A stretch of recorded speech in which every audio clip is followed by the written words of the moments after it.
wakas ay nakasama na naman si Ivy sa akin at nilutuan ko siya ng napakasarap na tinai at sinugbahan ko ng pinakapaborito niya na uwabang sa buong mundo. Kaya naman hindi natin to papasayluin at por sure mabubungkag na naman ni Ivy ang mga bahaw nito kaya nagsamahan nyo kami.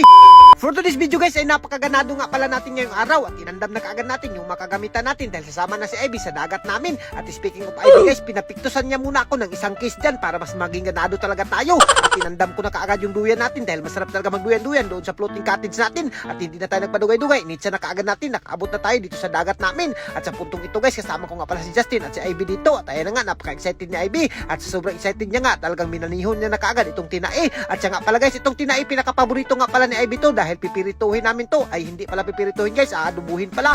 Hindi nagkakamali na ako sa sobrang paspas ng voice over ko. At pinaspasan na kaagad namin dito paghiwa guys, yung mga kalamasan dahil talagang nagugusla na si Ivy. Iba pa naman to kapag nagusla. At siyempre kailangan natin itong silihan para mawala yung mga lood-lood dito sa ating kinain na napakasarap naman talaga. At naghaling na kaagad si Justin din, hindi na nagpadugay-dugay pa. At dito may uwaba nga rin pala na isa sa pinakapaborito rin ni Ivy. Yung iba nga buhi-buhi pa, umaambak pa. Nako, talagang susugbahin natin yan dahil request ni Ivy susugbahin. Iwan ko bakit palagi na lang to nagre-request. Nako, delikado na naman to dahil nagre-request na naman. At sa puntong ito guys, yung request niya na tinai, adubuhin nga pala natin yan. Ako nga pala yung nagluto dyan. At siyempre nakalimta natin yung luwag. Siyempre magiging boy scout na naman tayo. Itong kutsilyo na naman yung gagamitin natin. At siyempre kung bakit nagtataka kayo dito sa dagat namin, inadubot tong tinai para mas maiba naman guys dahil palagi na lang talaga kami nagkikilaw dito sa dagat. Pero ngayon makikita yung video na to, talagang pinakapaborito na ni Ivy yung lututuin natin itong tinai para mas maiba naman sa paningin nyo. At sa puntong ito guys, tinuhog ko rin yung uwabang dyan dahil susugbahin natin. Nagkuha nga pala ako ng lukay dyan na gagamitin natin pagtuhog. Nako, sa mga hindi nakatilaw ng uwabang na sinugba guys, ay nako, talagang hindi kayo magmamahay at porsun mabubungkang nyo yung bahaw.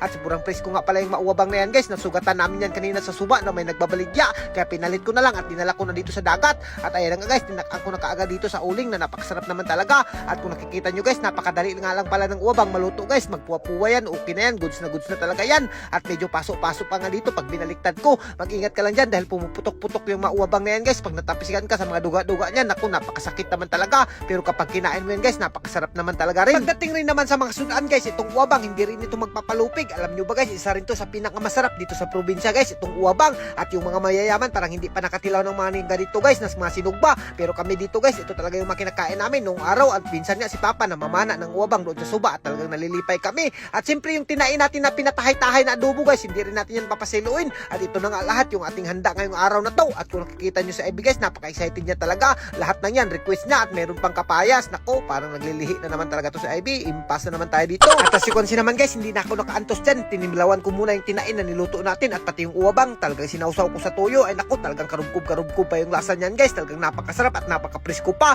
Yung uwabang guys, kapag sinugba mo, manamis-tamis na hindi mo malalaman kung anong sarap. Kung nakatilaw ka ng lobster, ganyan yung talagang itsura ng uwabang at ganyan yung lasa niya. Talagang masarap-sarap rin kapag sinugba mo. At ayan na nga guys, hindi na ako nagtataka na pinakapaborito talaga to ni Ivy, itong uwabang dahil talagang napakasarap daw. At kung mabot ka sa video na to guys, mag-comment ka kung kumakain ka rin ba ng sinugba na uwabang at parisan mo ng tinain na napakasarap naman talaga. At siyempre yung kapayas na request ni Ivy, talagang hindi niya na rin pinasaylo, pinaspasan niya na rin dahil talagang iwan ko bakit naglilihi siya ng kapayas, ayaw niya naman kumain. At ako parang naglilihi rin ako ng kapayas dito na napakasarap naman talaga, pinaspasan ko na dahil masarap-sarap rin naman yung kapayas, pang pahilis at pang himagas. At so ayun na nga guys, hanggang dito na lang muna siguro kami. At kung gigaran ka sa mga video namin, huwag mo na kalimutan i-like and share para mas marami pa tayong food trip. Thank you and God bless you all. Mabuhay kang lahat dyan mga idol. Ang gusto nyo.